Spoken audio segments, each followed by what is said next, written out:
Janus wanders around the house, admiring the crown molding, the large staircase in the entryway that goes up to the second floor, the hearth with the long sword over it. And as he makes his way up and back to the room that he has been staying at, he hears a scream from down the hall. Sounds like a child. Hunter, is that you?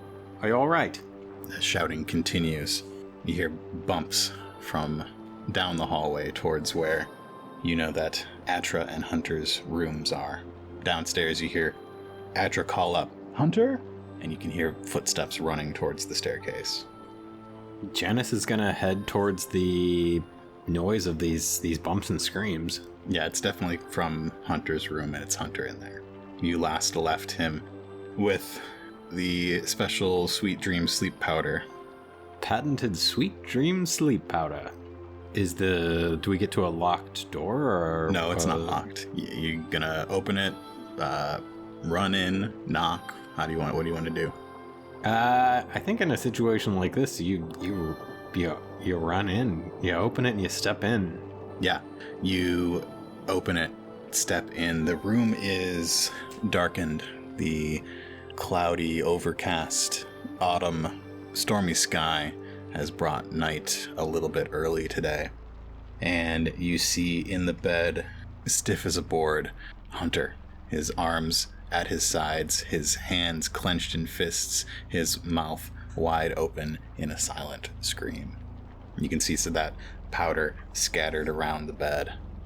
I think he runs up and tries to inspect Hunter and gives him a snap in the face. Hunter, are you with us? What seems to be troubling you, boy? His eyes are closed, and as you say that and snap, Atra comes running in and grabs him by the shoulders and tries to wake him up. Atra, what's the matter with Hunter? He's in quite a state. Atra can't wake him up, and she gives him a shake. And as he rocks back and forth, his eyes open, and she grabs him in an embrace. You can hear his breath coming raspy. "Hunter, what happened? You know, I was taking a nap. Mr. Bertelson gave me the sleeping powder. I was supposed to have good dreams. You know you can't go to sleep. We can't go to sleep. But I need to sleep. I'm so tired. Mr. Bertelson, thank you for coming in to check on Hunter. Maybe it's best if you leave. I know it's still storming out, but..." "Well, if you need me to, I'm happy to take my leave. I am a guest here in your lovely abode. But it is quite an unusual ailment to not be able to sleep. I have at least several tonics and tinctures that could help your average person get some rest, but this here powder is really mostly encourages the natural chemicals within one's mind to get a restful night. I wouldn't say I've ever had especially good or bad dreams, interesting ones, but shouldn't have had an effect like this on Hunter." Atra says we don't need any tonics, tinctures, powder, anything. Hunter, was it the same thing? Yeah, it's back. We should just leave the house. Norman. Yes? Standing right behind you. Yeah.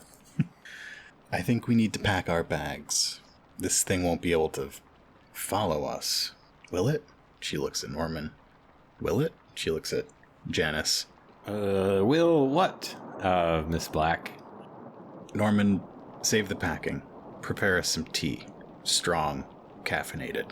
Mr. Bertelson, Hunter, follow me downstairs. We've got a little something to talk about. Very, very well. Norman disappears, and Atra leads you down to the sitting room with all the taxidermy. As the three of you take seats, Norman brings out a pot with steeping black tea and stands off in the corner, getting some cups and saucers ready. Mr. Bertelson, I'm afraid the Black House has been plagued by some kind of spirit. I don't know what it is, don't know what it wants, but it seems to haunt our dreams. That's interesting to hear. Now, could you describe the spirit you've seen in your dreams? Hunter, it's black. Blacker than the midnight room around it. It has lots of long legs, and it comes walking up the bed, and then it tries to take my breath away. I have had dreams where I'm walking around the house, and it follows me. His gaze is distant. I even had one where I was walking outside, out near the horses, and I walked down to the road, and it was there. It's like it was waiting for me, and it chased me back. And I was lucky I woke up in time. And you, Miss Black, have you had similar experiences dreaming? Only once, when Hunter was off at a young chum's house. I had not believed Hunter's dreams, telling these stories of this thing, until I experienced it for myself. Norman, do tell of your dreams. Norman, you do sleep, correct? Less than most people. And, in those rare moments, have you seen anything like the creature, the spirit described here? It's been 2 years since the last time I slept. And how recently, for the three of you, have these dreams started? I've had them for a couple months. It was about 3 weeks ago that I had mine. Fascinating indeed. Last night, I dreamt of the very spirit myself.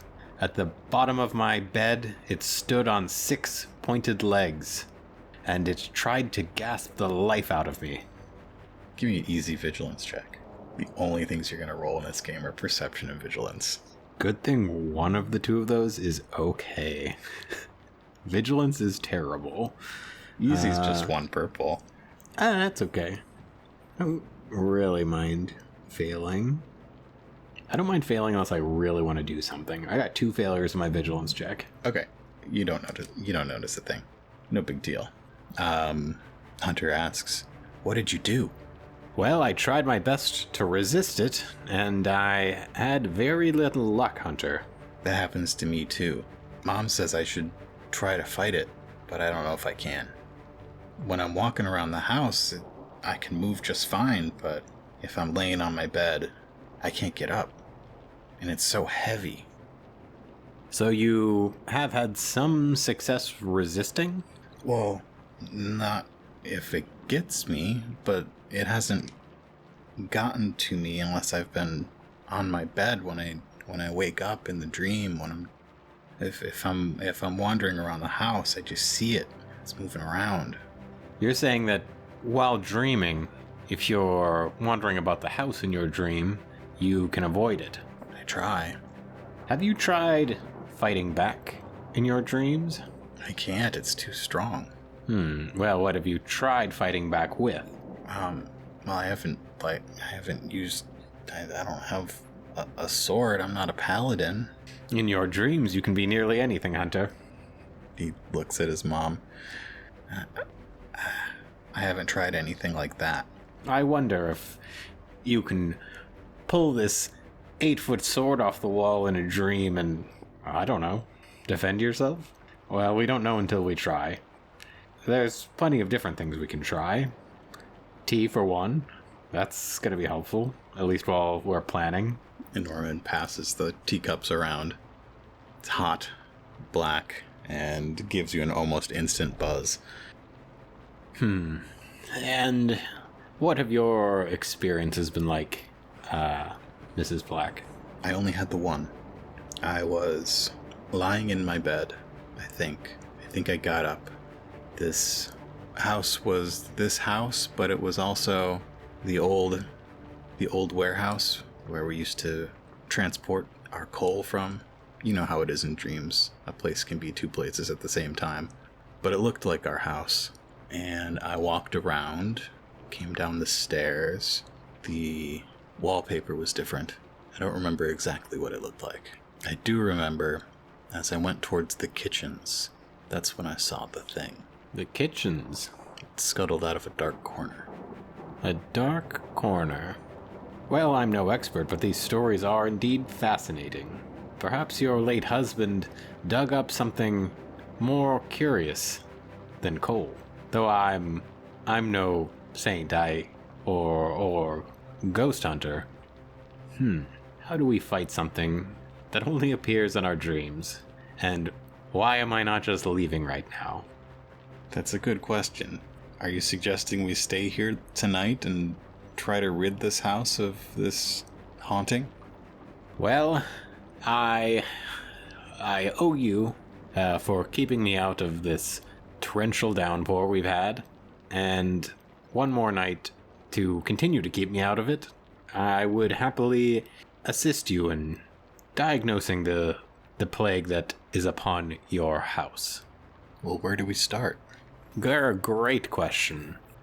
He opens up his fold-out briefcase and starts inspecting some various trinkets and vials. Is it a briefcase, or do you unroll it and it's like 6 feet long?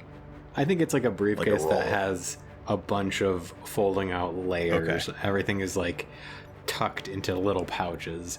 It is almost like a doctor's bag, except it's just various junk. Various junk. Should I roll to see if there's anything useful? Oh, Or wow. if I can divine if any of these things are helpful? You've got a talent for that you didn't use in the previous session. Oh, because I thought we were only playing one session. Now, if we play 2 40-minute games tonight, do I get it No. back in the second 40? No. Okay, well, I have the talent Deep Pockets. That's the one you're talking about? Yeah. Where I can find something useful. Once per session, I can use this to pull out an item that is exactly what I want that item to be. A small but narratively useful item. You also have 2 light side points. Or I should say 2 player story points, because we're not playing Star Wars. Trying to think of how...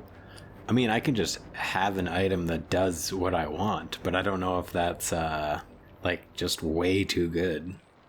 Narratively useful doesn't mean solves everything with the flick of a switch. Do I want to have, a serum that will, put us to sleep so that we can, Do you want to be asleep? Yeah, I don't know. So, Do you want to the, have somebody be asleep and they're the bait? That And somebody sounds- goes to find if there's a host, a source, a body somewhere, I don't know. how do we fight something like this? Atra asks, What are you looking for? Well, it's hard to find exactly what you're looking for in a bag like this. There's so many possibilities. That powder would have helped Hunter hopefully nurture positive dreams. But I've also got items to assist with sleep. I've got this. I don't know much about ghost hunting, but I know they use some of these things in their other hunts for various ghouls and such. Is there any way we could...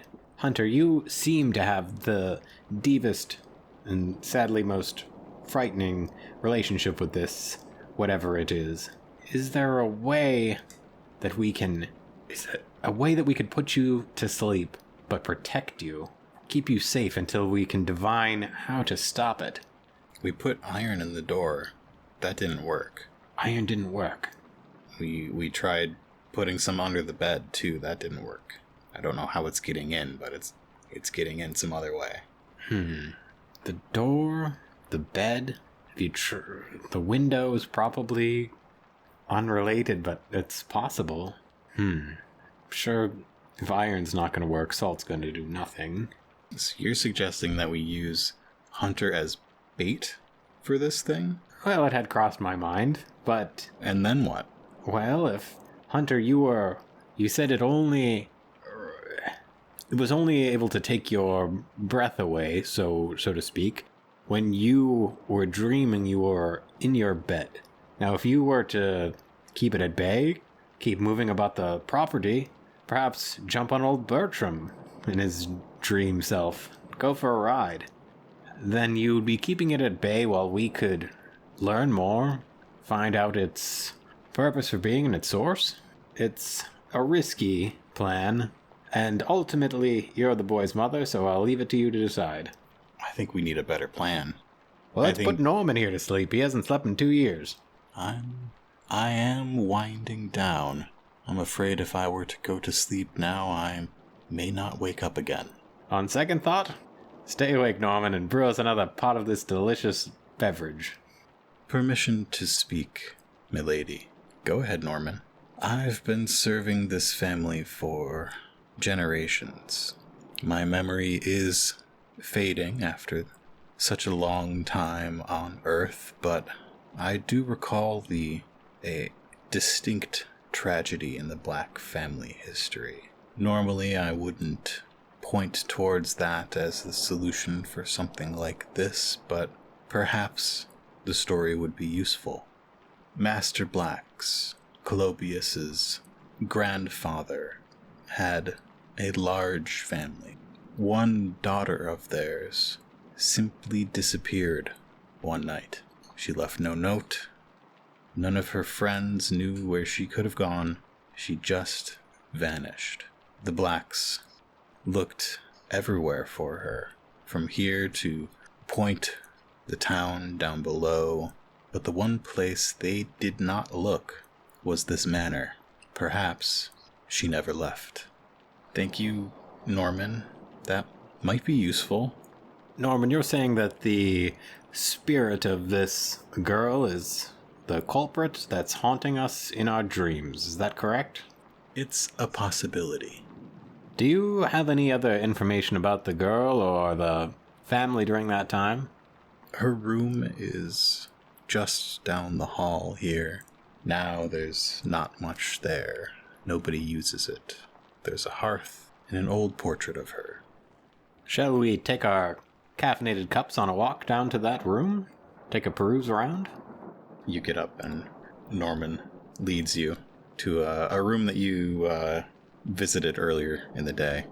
You see the portrait on the hearth with a dried flower below it.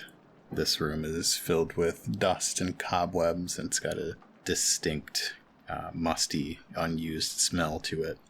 There are 2 pieces of furniture on opposite walls that have sheets over them. Just old armoire and old dresser. This was her space, and this was her. He gestures at the portrait. Can I do a perception check to glean any unseen information from this room? Yes. Okay. It is going to be average with a setback because it is gloomy outside and dark inside, and you only have just a little candle in a candle holder. A stub of candle. Yep. I'm gonna... Casting long shadows on the walls. You're flipping? I'm gonna flip. Flip away. I rolled a perfect wash. What Surprise. a waste of a flip. You look around the room. You see all of the things that I had previously described.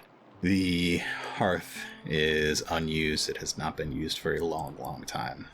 Lifting up the drapery on the armoire and dresser, you find just that. Old furniture. Empty. There's maybe like a curled up dead spider in one of the drawers.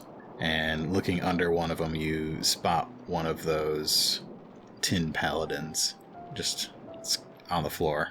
Belong to you? Drops it into Hunter's hand. Oh, yeah. That's mine. You've been playing in here, Hunter? Not in a long time. How long? A few months. Was it anywhere near when the dreams started when you last were in here? Yeah, maybe. Hard to say. Time. It's hard to remember sometimes, isn't it? Mm-hmm. Colobius's father had this room locked up after Candace died. That seemed like a waste, especially with young Hunter and his love of exploring and playing all over the house, so I unlocked it earlier this year. Norman, it's possible that you unlocking this door has unlocked both the ghost and the solution to this problem. What do you think the solution is? Give me a moment. He takes a big slow sip while he thinks. Could it be as simple as shutting this door and forgetting this ever happened? Unlikely. That was a test, Norman.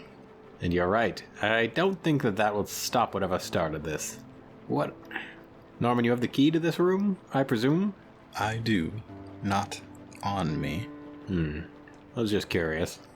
Shall I fetch it, ma'am? Atra looks to Janus.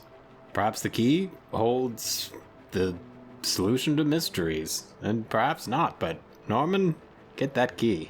Norman nods and walks out the room. Well, we seem to be in a bit of a quandary still. This room does appear to be the cause, and Candace also appears to be the cause. Her spirit wanders this mansion as a dream-infesting ghost of some sort. But how to stop it? Well, they never found her. Do you think she could still be here somewhere? She kind of looks over her shoulder. I'm no ghostly detective, but I have heard that if you find the source, put it at peace, or trap it in some kind of impregnable vessel made of silver glass, I'm told, should do the trick. Or if we could find the source of Candace's, demise, bring some justice to that could help as well. But it has been generations, hasn't it? According to Norman, this would have been, I don't know, 50, 60 years ago? Maybe more? Well, as we are going to have a difficult time finding the exact cause of Candace's demise, I do agree that finding her remains would bring her some peace. And perhaps peace to you as well. Why don't we make a plan to search some of the less frequented areas of this domicile? All right. Norman knows the ins and outs of this place like nobody else. Atra, I propose that we get comfortable. You and Hunter find a comfortable couch somewhere in one of the large living quarters, somewhere with plenty of exits and entrances, and don't worry about this spectral horror for tonight. If Hunter dozes off and you notice him in distress, wake him up immediately. While the two of you rest your weary minds, Norman and I will investigate some of the lesser traveled areas of the mansion. I suggest some of the lower and higher places that you may have not frequented yourself. Shall I prepare dinner first? Norman, it's like you're reading my mind. Thank you for listening to this episode of Tales from the Grey Library. Thanks to Doug for playing on this episode. Check out Doug's art at voidboy.art. Tales from the Grey Library is produced by Nightcast Creative. To learn more about us and the podcast we make, visit nightcastcreative.com. If you like Tales from the Grey Library, be sure to listen to its parent podcast, The Other Place, wherever you listen to podcasts.